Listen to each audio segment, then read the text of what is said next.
அனைவருக்கும் வணக்கம். மாண்புமிகு தமிழக முதலமைச்சர் திருப்பூர் மாவட்டத்திற்கு பொறுப்பு அமைச்சராக என்னை நியமித்திருக்கிறார். அது நிமித்தமாக இன்று திருப்பூர் செல்ல இருக்கிறேன். அங்கு இருக்கிற சட்டமன்ற உறுப்பினர்கள் மற்றும் மாவட்ட ஆட்சியர் மற்றும் அதிகாரிகளுடன் கலந்து பேசி திருப்பூர் மாவட்டத்திற்கு மருத்துவத்துறை மட்டுமல்ல அனைத்து துறைகள் சார்ந்த அரசு திட்டங்கள் மக்களுக்கு முழுமையாக சென்றடைய இந்த மாதிரி முன்னெடுப்புகள் எடுக்க வேண்டும் என்பதை பற்றி ஒரு ஆலோசனை மேற்கொள்ள இருக்கிறேன். திமுக தலைவர் ஸ்டாலின் இன்னைக்கு நடந்த கூட்டத்தப்ப நம்முடைய தயவோடு தான் அந்த ஆட்சி நடந்துட்டு இருக்கு. இந்த ஆட்சிக்கு முற்றுப்புள்ளி வைப்போம் அப்படின்னு சொல்லி பேசியிருக்கோம். இல்ல தொடர்ந்து அப்படி பேசிக்கிட்டு இருக்கிறதா நல்லது. அவங்க நம்ம தலைவர் சொன்ன மாதிரி தொடர்ந்து மக்கள் தீர்ப்பை மதிக்காம, மக்கள் தீர்ப்புக்கு இருந்து பாடம் கத்துக்காம தொடர்ந்து இந்த மாதிரி பேசிக்கிட்டே இருந்தா திமுக நல்லா இருக்கும். அதனால தொடர்ந்து அவங்க மாதிரி பேசிக்கிட்டே அரசு மருத்துவமனை டாக்டர் பற்றாக்குறை இருக்குது, அதுபோக செவிலியர்கள் பற்றாக்குறை இருக்குது, நடவடிக்கை இல்ல. தமிழகத்தை பொறுத்தவரை அரசு மருத்துவமனைகள்ல மருத்துவர்கள் பற்றாக்குறை ரொம்ப கம்மியா தான் இருக்கு. 99% மருத்துவர்கள் பற்றாக்குறை இல்லை. அது தவிர நம்ம பயிற்சி மருத்துவர்கள், ஃபாரின்ல இருந்து படிச்ச மருத்துவர்கள் மற்றும் பிஜிஸ் முதுநிலை மருத்துவர்கள் அவங்களும் நம்ம டிஸ்ட்ரிக்ட் ஹாஸ்பிட்டல்ஸ் எல்லாம் போஸ்ட் பண்ணிருக்கோம். மருத்துவர்கள் பற்றாக்குறை இல்லை, செவிலியர்கள் பற்றாக்குறை இருக்கிறது. அதை பற்றி நாங்க பேசியிருக்கிறோம். கூடிய விரைவில் அதற்கான அப்பாயின்மெண்ட் ஆர்டர்ஸ் எல்லாம் நம்ம பிளான் பண்ணுவோம். நடந்த அமைச்சரவை கூட்டத்துல 90 நிமிடங்கள்ல 430க்கும் மேற்பட்ட திட்டங்கள் சம்பந்தமா ஆலோசிச்சோம்.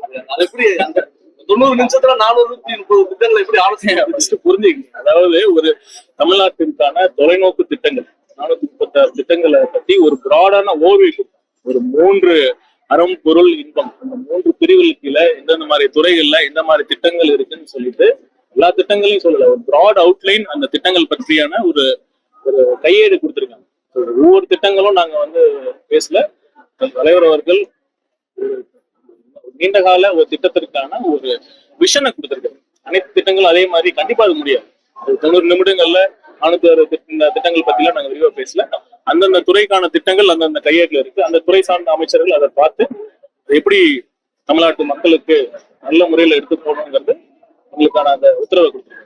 அதிமுக நிறைய பேர் சேர்ந்து இருக்காங்க. இன்னைக்கு ராதவர்கள் நான் பேசும்போது அதிமுக எங்களுடைய தாய் இயக்கம் அப்படிங்கிறது அது சரியான பொருள், சரியான ஆவாதம் தான். யாரு தாய்? அது ஒரு அதிமுக தாவை காட்டி தாய் இயக்கம் இல்ல. என்னன்னா அதிமுக மட்டும் இல்ல, பல்வேறு கட்சிகள்ல இருந்து இப்ப தமிழக வெற்றி கழகத்தின் பக்கம் மக்கள் வந்துட்டு தான் இருக்காங்க. முன்னாள் அமைச்சர்கள், முன்னாள் சட்டமன்ற உறுப்பினர்கள், முன்னாள் நாடாளுமன்ற உறுப்பினர்கள் மற்றும் கழக நிர்வாகிகள் அனைவரும் தமிழக வெற்றி கழகத்தை நோக்கி வந்து கொண்டுதான் இருக்கிறார்கள். நாங்க ஒரு அரவணைக்கிறோம்.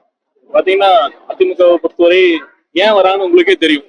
இந்த தேர்தலில் 108 தொகுதிகளில் டெபாசிட் இழந்திருக்காங்க. ஒரு அதிமுக பொதுச் செயலர் அவர் எடுத்த முடிவு எல்லாமே தவறாதான் போயிருக்கு. 2024 வேணான்னு சொன்னாரு, 2026 எலெக்ஷன்ல பிஜேபியோட சேர்ந்தாரு. ஹைலைட்டா இந்த தீர்ப்பை மதிக்காம திமுகவோட கூட்டணி சேர்ந்து சிஎம் ஆகும்னு நினைச்சாரு பாருங்க. அதுதான் அவர் எடுத்த சிறந்த முடிவு. அதை பிடிக்காம தான் எல்லாம் வந்துட்டு இருக்காங்க. கூடிய விரைவில் அதிமுக இந்த நிலைமை இருக்குன்னு மக்கள் பார்க்கலாம் போறாங்க. திமுகவுக்கும் தாவேக்காவுக்கும் போட்டி அப்படின்னு சொல்லிட்டு அதிமுகவை மட்டுமே குறி வச்சு இல்ல, களத்துல என்ன யதார்த்தமோ, களத்துல என்ன மக்கள் சூழல்ல மக்கள் மத்தியில என்ன நிலவரமோ அதை தான் பேசுறோம். இப்ப ஒரு என்ன இருக்கிறது கரெக்டா ஆர்டிகுலேட் பண்றதுங்க, என்ன நிலவரத்தை கரெக்டா அந்த சிச்சுவேஷனை புரிஞ்சு என்ன களத்துல நிலவரம் இருக்கிறது தெளிவா, ரொம்ப ஒரு தெளிவான ஒரு விஸ்டமோட சொல்லியிருக்காரு. அது கரெக்டா களத்துல எதிரொலிச்சது, அதுதான் நிலவரம். மருத்துவ பணியிடங்கள், மருத்துவ இடங்கள் அதுல நீதிமன்றம் போயிட்டோமா, அது என்ன சொல்லலாம்? அதாவது சூப்பர் ஸ்பெஷாலிட்டி அப்படிங்கிற மாண்புமிகு எதிர்கட்சி தலைவர் அவர்கள் கூட ஒரு அறிக்கையில சொல்லியிருந்தாரு. இது மாதிரி தமிழக வெற்றி கழக அரசின் அலட்சியத்தால நம்ம ஒன்றிய அரசுக்கு நம்ம சரண்டர் பண்ணிட்டோம் அப்படிங்கிறது மாதிரி இல்ல.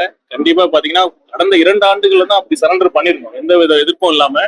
இந்த ஆண்டு பாத்தீங்கன்னா தமிழக ஒரு நேஷனல் மெடிக்கல் கவுன்சில் ஒரு கட் ஆஃப் வச்சிருக்கு. அந்த கட் ஆஃப்க்கு மேல இருக்கிறவங்க தான் எலிஜிபிள்.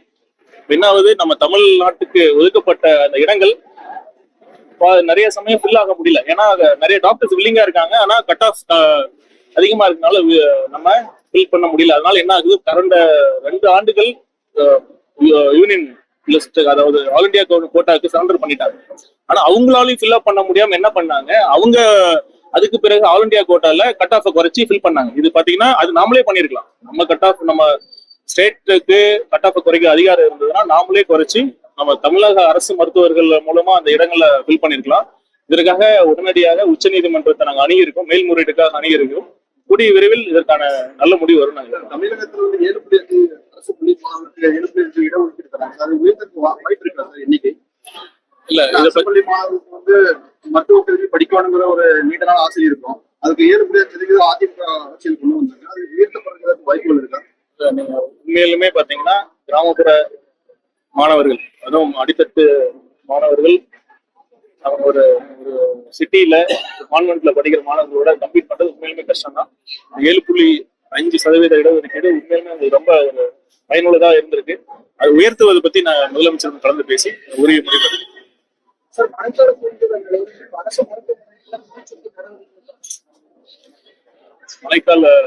மழைக்காலங்கள்ல தொற்றுநோய் வாய்ப்பு இருக்கு. இதை பற்றி அடுத்த வாரம் அனைத்து மருத்துவக் கல்லூரி டீனோட ஒரு மீட்டிங் இருக்கு. அதற்கு அடுத்து இணை இயக்குநர்களோட நாங்கள் ஒரு கலந்தாலோசனை கூட்டம் கூட்டியிருக்கிறோம். இதை பற்றி மட்டும் அல்லாமல் மருத்துவத்துறையில் வேற என்னென்ன சீர்திருத்தம் கொண்டு வர வேண்டும் அதை பற்றி நாங்கள் ஆலோசிக்கிறோம். அண்ணாமலை புதிய அப்படிங்கிற மாதிரி ஆதரவாளர்கள் சொல்லியிருக்காங்க. அந்த கட்சி எப்படி ஒரு வலுவான போட்டியா இருக்கும்? அரசியல்ல யாரு வேணாலும் வரலாம், ஜனநாயக உரிமை. இப்ப என்னன்னா எந்த கரையை வேணாலும் மக்கள் மறந்துடுவாங்க. நாம் பாஜக கரைப்படிந்த ஒரு இயக்கமா இருந்தாலும் சரி, ஒரு தனி மனிதா இருந்தாலும் சரி, தமிழக மக்கள் கண்டிப்பா ஏற்றுக்க மாட்டாங்க. பாஜக பல விதங்களை முயற்சி பண்ணி தமிழகத்துல தொடர் தோல்வினால திருப்பி இன்னொரு முயற்சி எடுத்திருக்காங்க. நார்மலா ஹிட்டான படம் ரீ ரிலீஸ் ஆனாலே மக்கள் பார்க்கறதுக்கு வர மாட்டாங்க. ஒரு சில பேரோட படம் தான் ரீ ரிலீஸ் பண்ணா பார்க்க வருவாங்க. ஏற்கனவே பல முறை ஃபிளாப் ஆன படத்தை திருப்பி வேற பேர் ரீ ரிலீஸ் பண்ணா அது எப்படி எடுக்கணும்னு தெரியல. கண்டிப்பா தோல்வி நிச்சயம் தான். பாஜக ஒரு நாள்ல பாத்தீங்கன்னா 13 லட்சம் பேர் இணைஞ்சிருக்காங்க. அது பேசக்கூடிய விஷயமா இருக்குல்ல. பாஜகவின் ஓட்டு வங்கி யாரெல்லாம் பாஜக ஓட்டு போட்டாங்களோ அந்த ஆதரவாளர் ரைட் விங் சப்போர்ட்டர்ஸ் எல்லாம் இணைஞ்சிருக்காங்க. அதுல பெரிய ஆச்சரியம் இல்லை. கேபி முனுசாமி அதிமுகவும் திமுகவும் பங்காளிங்க, ஆனா தாவேக்கங்கள் சினிமா நடிகர் படம் கட்சின்னு சொல்லியிருக்காரு. மாதவர்கள் பேசுற பேச்சுக்கு வந்து கேபி முனுசாமி பதில் சொல்லியிருக்காரு.